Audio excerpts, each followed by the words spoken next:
Hey friends, since I started the Youth Ministry Sherpas in 2017, I've had the joy of interviewing dozens of youth pastors and youth ministry legends.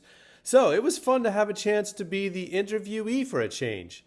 My good friend Eric Miller from Momentum Ministry Partners had Shannon and I on his show talking about calling, longevity, and the heart behind the Youth Ministry Sherpas. So we are sharing it here because, well, why not? I think we had some good stuff to say, and it was a lot of fun. We hope you enjoy it. So, roll down the windows, and let's get started.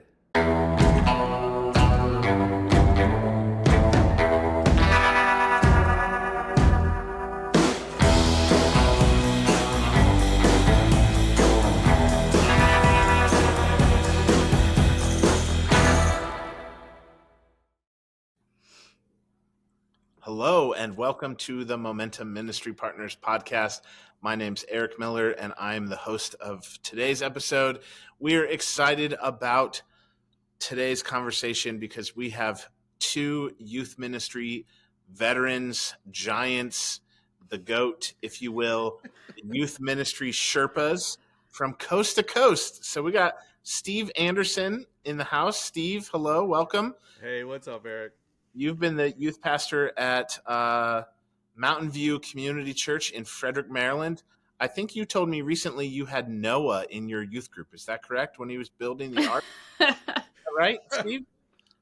I had Noah's father, actually. Oh, there you go. Close. Yeah. We're responsible for Noah's great faith. There you go. I love it. Wow, that's big. Then we have Shannon Dunn. Shannon, you have been on staff at your church for just 5 years, you said. So you're a rookie. I am in this church a rookie. I actually, I ran our preschool for like 4 years before that, but it wasn't considered church staff. Anyways, I've been in a lot of things at this church. Right. Well, honestly, I love the emphasis of your podcast and what you guys do. So seriously, they are on the Youth Ministry Sherpas podcast, Coast to Coast, which is part of the Download Youth Ministry network of podcasts. So a super cool resource. I am a huge fan of your podcast and the topics that you guys do, the resource that you are to the church. There's a third member of your team who couldn't be here today, Brock Morgan.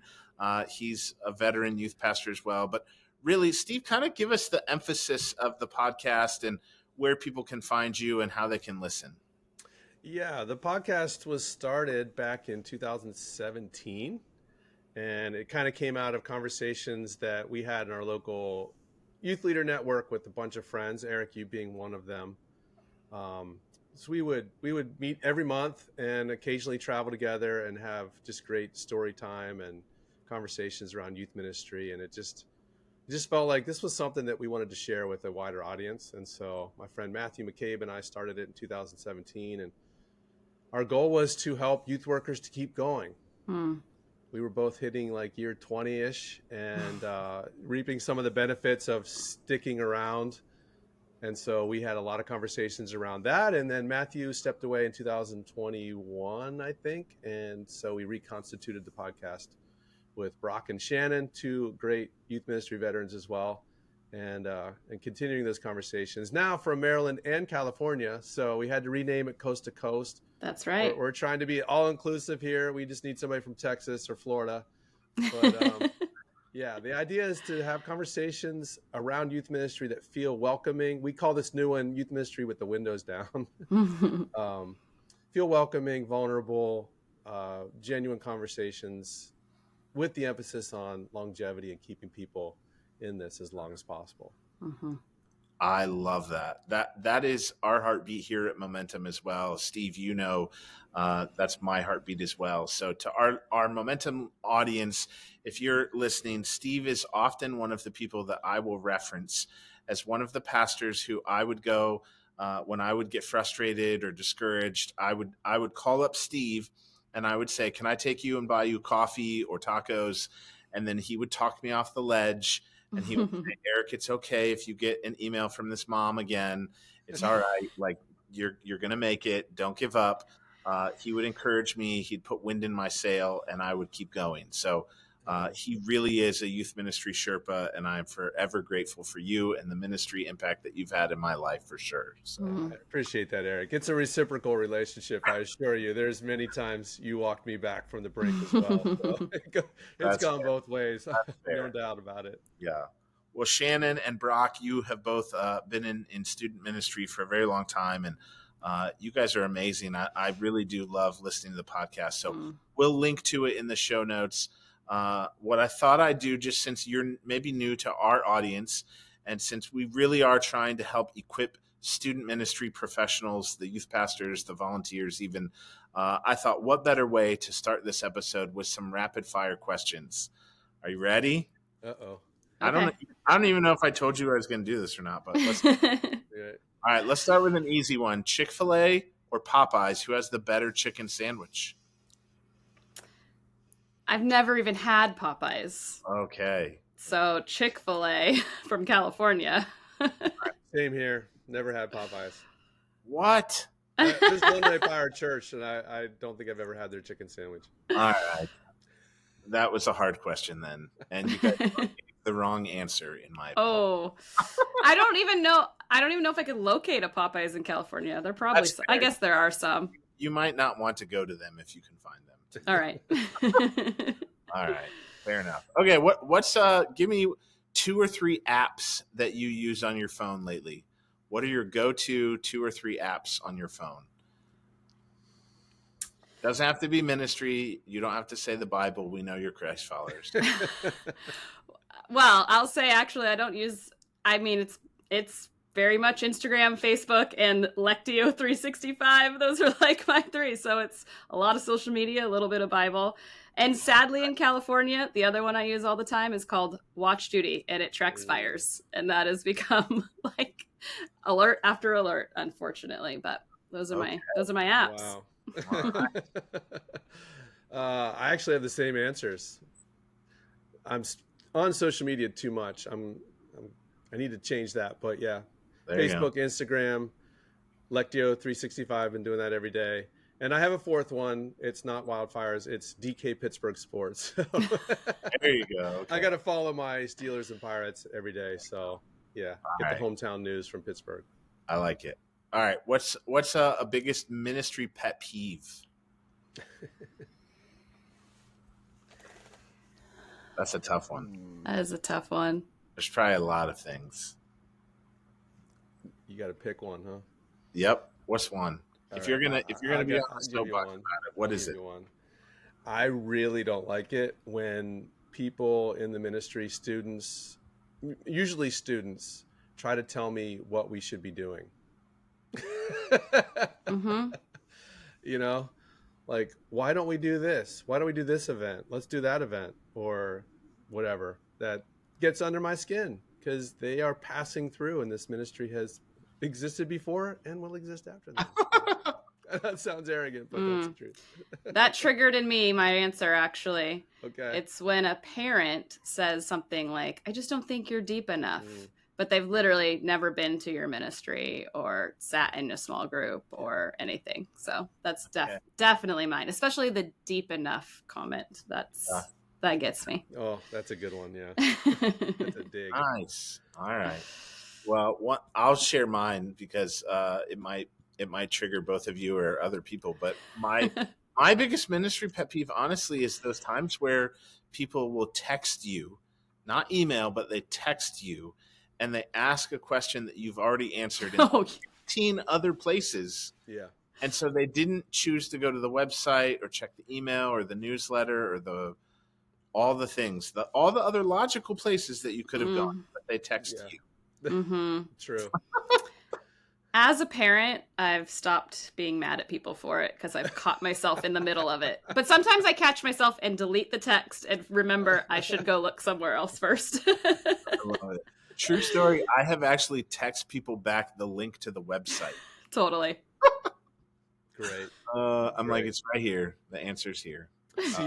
See above email. That's what I send back. Yes. Very fun. Very fun. I love it. Well, honestly, I would love just to talk to both of you about sticking in youth ministry? If we're honest, we know our audience, the people who are listening, we all know that ministry can be challenging. It can be very discouraging at times. It can be tough. You find those parents that send the email, or the students that text you, and just those things can be triggering, and they tell you you're not deep enough, right? So all these things they're challenging, they're frustrating. How have you guys found, what helps you overcome all of that? What helps you keep going? What helps you want to stay in it for the long haul? Give us, what are maybe the biggest reasons that you've stuck with student ministry, especially for the long haul? Yeah, it's a good question. I was thinking about this because you did send us some prep questions, and I think one thing that I don't often think about is how important it is to sort of know that you are called to youth ministry, right? And that comes from soul searching and time with God and maybe trial and error. So I just want to say, like, before you decide to stick with it, maybe spend some time, whether that's with a spiritual director or whether that's, in scripture, whatever it is, your time with Jesus, knowing, because don't fight something if you're really not passionate. But I am like, any sad thing that happens on a TV show with a teenager, I like sob. And it's like how I know my heart breaks for teenagers. It's a part of how I know I'm called to youth ministry. But, you got to start with knowing that you're passionate about it, that you're called to it and you want it. But after that, it has been a continual for me, going to Jesus through different avenues to know that call has continued. So I really have found in the last few years, like having a spiritual director that, I can process with. And even I did a coaching cohort, getting some coaching, some of those things, some of the resources that are out there, and having people like Steve and Brock in my life have been just the most valuable things to help me keep going. Being surrounded by other people who remind you when you doubt your call to not let someone or something doubt what Jesus has put on your heart. Yeah. I love that answer, Shannon. And I agree. Calling is like the bedrock of sticking with ministry, any ministry, but youth ministry for sure. I think a lot of people get into youth ministry without maybe that deep specific calling, and that may lead them to more frequently or more quickly asking themselves the question, is this where I want to be? Because it is difficult. Yeah. So calling is foundational. And I also think having other people in your life is a big one for me as well. Having friends who do youth ministry. I love youth ministry world and youth pastors, and get a lot of encouragement from those relationships as well. I think something that I try to practice, and I have to practice this because I'm a melancholic kind of person. And I'm easily discouraged. And so I really try to practice gratitude and just remembering the blessings of the life that I get to live as a youth pastor, and the people that I get to know and interact with and have relationships with, generations of families and students. And I have to call upon those, because if I don't remember them, I'm going to be swallowed by the moment and the discouragement of the day. And so I have to step back and say, oh my gosh, remember that moment and that student and that family and that opportunity and how I got to see God work in this situation. And I just have to do that often, because otherwise my natural tendency to be discouraged and to drift into melodrama will take over. I love it. I think when you're both giving that answer, you both mentioned calling. Walk us through that. How do you know that you're called? How Shannon, I love even what you said about like having other people kind of speak into that. What has that looked like for both of you? And then Shannon, if you would even kind of share a little bit about some of those seasons you were telling me about before we started recording of how God's not giving you permission to be done with it. Calling is such a complicated, tricky word. I don't want to fully dive into that theology of it exactly. But For me, I've tried other things, honestly. There have been seasons when I've avoided it, and I shared this with Eric. I have 3 kids. I have a 10-year-old, an 8-year-old, and a 2-year-old. And actually, after each of them was born, for family priorities, needed to sort of step out of youth ministry. My husband and I both do ministry. We both did youth ministry for a long time. So to have 2 parents out of the house in the evenings, I couldn't do youth ministry the way I want and am passionate about youth ministry. I want to be at sporting events each evening, things like that. So I'm currently in an out of youth ministry season right now with a 2-year-old, but my heart constantly longs to be with teenagers. I constantly, like I said earlier, my heart breaks for what they are going through. My heart desires that. And it is through a ton of prayer, and for me, like solo time with Jesus, that I come back to youth ministry.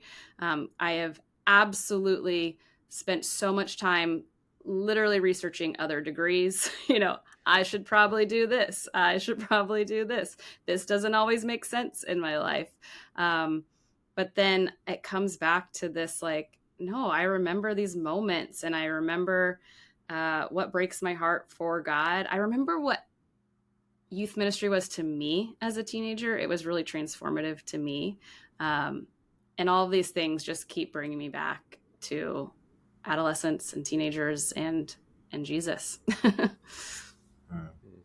I love that. And I think you hit the nail on the head. It really is like you can't escape it. It keeps coming back and finding you. And you do have, because you also both mentioned the relational aspect. And so when you have the people like Steve that you can call and say, let's get coffee, and he backs you off the ledge, that is a big deal too. And so if you're looking for an out, you're going to find it. You're going to probably take it. Your side hustle will become your main hustle, and you're going to want to do that rather than student ministry. But when you really are engaged and it really is a passion that God's put on your heart, you can't get away from it. So even for me, our listeners probably know my story, but like I was a youth pastor for a long time in the same region as Steve in Maryland. And I took this role at Momentum to be the executive director of ministry. And a couple years after COVID, I was like, I'm volunteering and leading 10th grade guys again because I couldn't stay away. And I love it. And I'm in a very unique, different role now where I'm kind of submitting to the youth pastor and the team of leaders and interns that are college students. But I'm like, I love my 10th grade guys and I would do anything for them.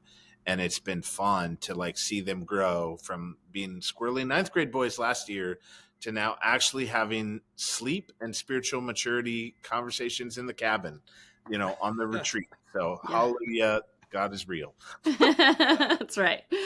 How hard is it for you to bite your tongue at your youth ministry when it's not happening the way that you would probably do it? The first year I said I was just going to keep my mouth shut and serve. And I did that. So the second year we've had some conversations where I sat down. The beauty is I know the youth pastor there very well. We've served together for a long time.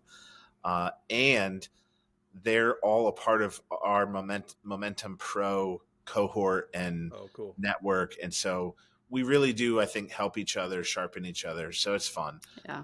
There's times where they'll ask me for input and bounce ideas off me. And then I know I can go to them and say, hey, this was a miss. Or I'm going to teach a training on this in our cohort, and I need to tell you first. So, it's that kind of stuff. But it's good. Yeah. So it's interesting to me that neither of you talked about some of the long-term benefits to staying in ministry. I think the reality is when you stay in it for the long haul, you actually do get to see the fruit of the hard work that you've put in, and you get to watch God just invest multiple fold of what the effort is that you've put in. So speak to some of that. What does that look like? Like when you've stayed in youth ministry for the long haul and you get to see, little Johnny grow up and be a mature high school student and Tell some of those stories.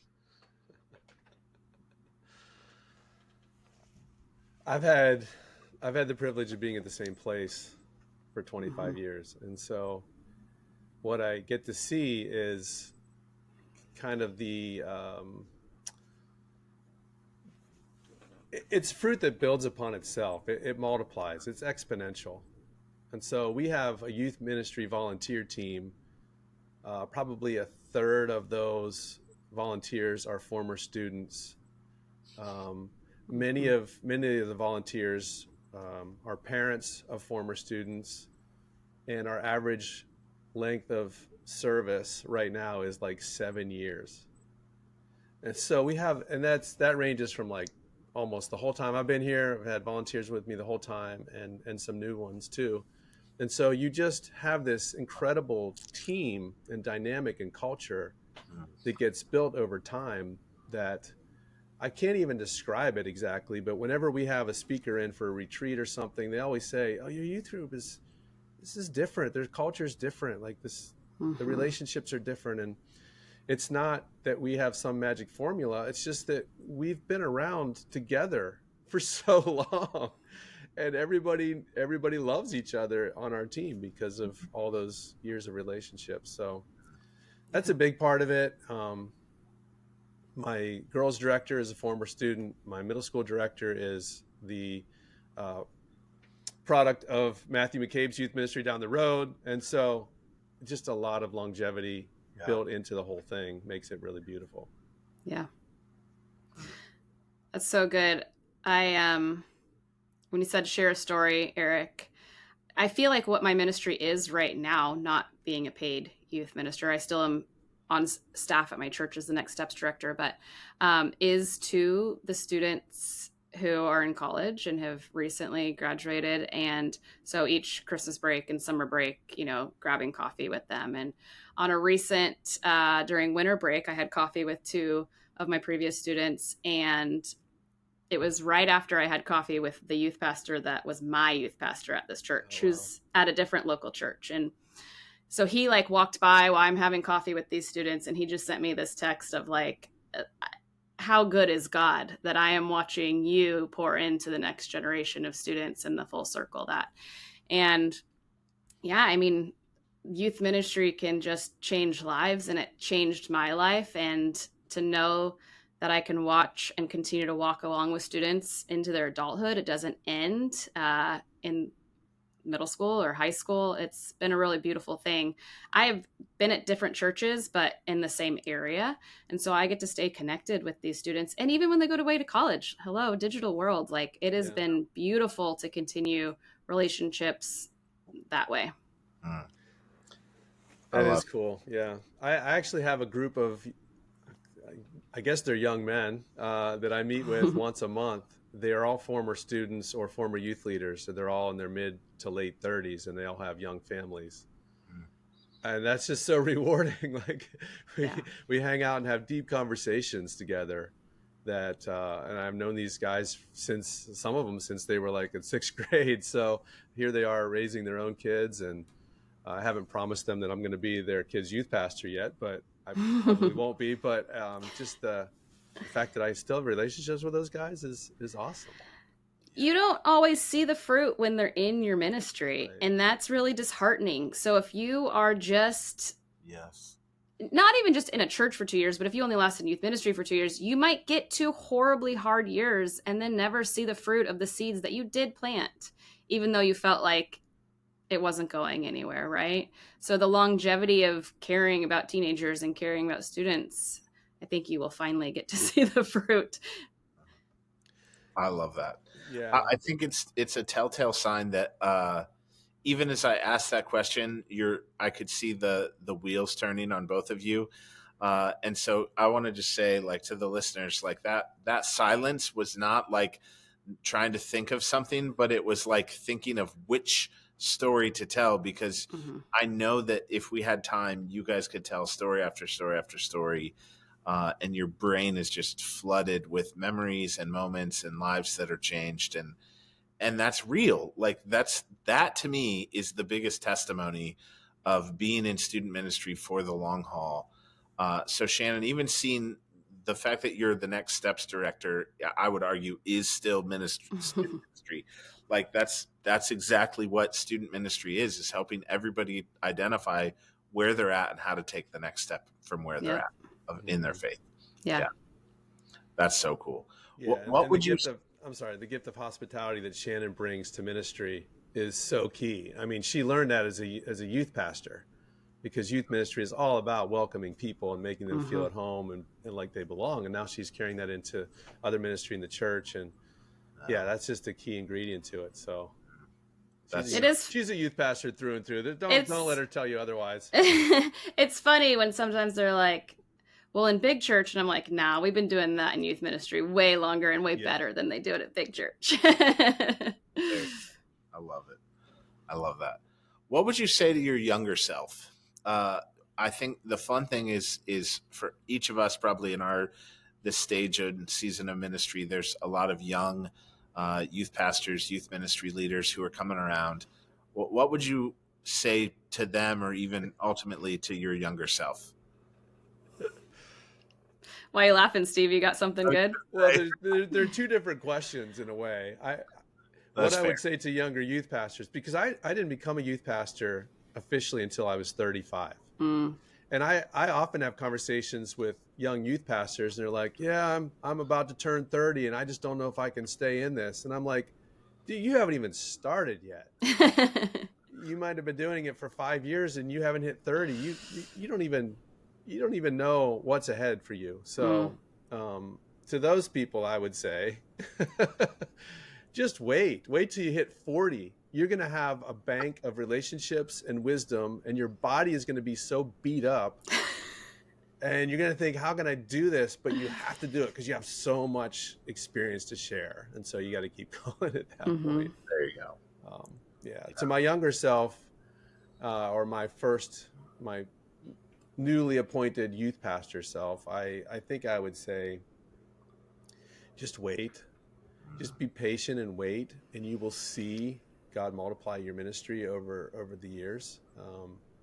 You just can't imagine, Scripture says you just can't imagine what God has in store for you. And I just think that that's been true for me personally at this church. So, yeah. Yeah. I am, honestly, I was pretty judgy as a, 19, 20, 21, all my 20s probably, maybe my 30s too, youth pastor, especially of parents. And being a parent now and even before I became a parent, just with, wisdom of learning to listen to people better and thinking about different perspectives. Like I would tell myself to knock it off and stop it. Like you don't know what they're going through. You don't know where they're coming from. And honestly, there is just some wisdom that does come with age. Not that and guess what? Parents do make a lot of mistakes, but it is not our right to think we can do it better than them. And that's me. I don't know if that's every young youth pastor, but I know I really struggled with that. And being, annoyed with parents. Now I'm like, just like all the grace in the world for parents now that I'm a parent. Yeah. That's so good. No, I think you're right. And maybe it's not even towards parents, but towards, other people or other youth ministries or the students who show up, like there's checking your heart in that is a big, big deal. Yeah. Yeah. I don't think we can state strongly enough how ministry is a long game. We live in this like instant gratification and digital age. Everything's instantaneous. We have everything at our fingertips all of the time. Yep. And ministry in general and youth ministry is a long game. You are not seeing the end result of your work and your efforts and the work of the Spirit for years, maybe for a decade or more. And that's so biblical. I mean, things take a long time. Yes. And people are a work in progress. And ministry is not instant. If it is instant, Jesus wouldn't have said, well, some accept the word and then they quickly dry up. It takes time to get those roots deep, and we don't see all of that until we look back years later. And so I just encourage people to stay in it you just kind of tell yourself the truth, which is that I'm not going to see all the benefits of what I've done for a long time, but they are there. There's water building behind the dam, and I'm going to get to reap those benefits at some point, and God's going to do amazing things. That reminds me of what I would also tell my younger self is it's not all about you. You know, True. It's like you have to remember you may not even see the fruit, but someone else might. And those seeds are still being planted and Jesus is still working. But it doesn't have to be all about you. Yeah. I like that. Yeah. Steve, I think I'm glad that you pointed that out because I do think it's a tough kind of two-part question. Of like, what would I tell myself when I started youth ministry? And I probably would have said like, invest in Lego and Apple stock. Yeah, for sure. Yeah. Then I wouldn't have to do the side hustles I have now, right? Like, yeah. But I think my gosh. the other thing is like that really stood out to me was like, I need to pray more and worry less about all the silly things that I spent time doing. Like, the presentation and the games that we played did not matter. It didn't matter. But if I would have spent that 5 hours that I spent on getting the presentation software just right and the game just right, if I spent that time praying, oh my word, game changer. Yeah, true. So like there's my part and there's God's part and there's the student's part, and I cannot play the role of the Holy Spirit in their lives. But God can. So why am I not praying more? Yeah. Yeah. All right. What are some of the things that you have had to overcome when you're discouraged or struggling, or like maybe it's the things that keep coming up. It's the things that like for you, it's the thorn in your flesh as a student ministry leader. Like, what is that, and how do you overcome it? How do you help push through? How do you help navigate beyond that season? Go ahead, Shannon. Oh, I was waiting for you, Steve. I gotta think about it. I know. I'm not sure I got it right off the top of my head either. I mean, I don't know if this exactly answers your question, but the thing that came immediately to my mind, the biggest struggle for me has been work-life, family balance, and figuring that out, because I think that the way my heart desires to do youth ministry, like I would be at a sporting event for a student every night of the week. I would be at every play they ever had and all of those. I would just be there. I would be at everything. I do love the students so much. And I would do 1,000 programs, you know, if my passion and my time aligned, you know, it was like, I would do that. So I think as I've stayed in ministry longer, recognizing how deeply important it is for two things. One, my family is my ministry too. And just putting that as my priority has been really important and healthy to model for my students. So, you know, it's not writing off my students when I prioritize my family, number one. And number two, recognizing how deeply important my volunteers are and other people and adults in the church and who want to show up at sporting events or whatever it is, not just sports, but, you know, empowering them and recognizing I don't have to be at all places. That is not the goal of youth ministry, is not me. It is putting and pairing adults with adolescents who are going to care about them and their lives. And so that has become really the game, right? Is like, how many more people can I show the importance to of what it looks like to care for an adolescent, and how transformative for the rest of their faith journey it is for you to enter into their lives now. So, yeah. I like that. Yeah. I alluded earlier to the fact that I'm kind of a melancholy personality and I'm an introvert.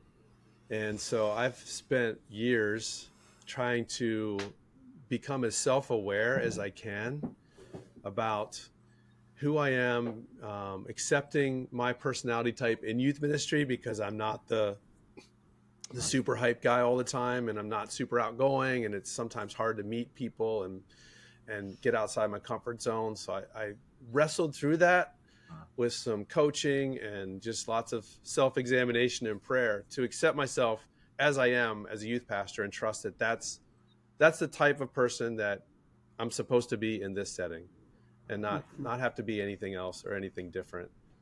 So that's been something I've struggled with, and I feel like I still struggle with it sometimes, but I think I'm okay. Another struggle that I have, and I'm sure this is common, is people struggle with the leadership of their church sometimes. And there have been seasons where things have come up, and I just had strong disagreements with others in the church about how we should respond, or what type of place we should be, or what our mission or specific calling is.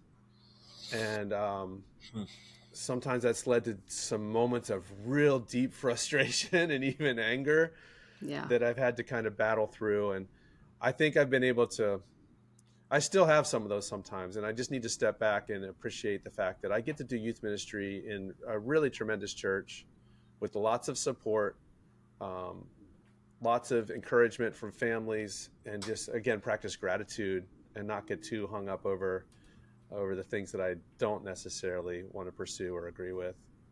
So that kind of stuff can really drive you out of ministry. Absolutely. Yep. Yeah, I can. Thank you both for sharing vulnerably. I think you're both kind of touching on real things like that.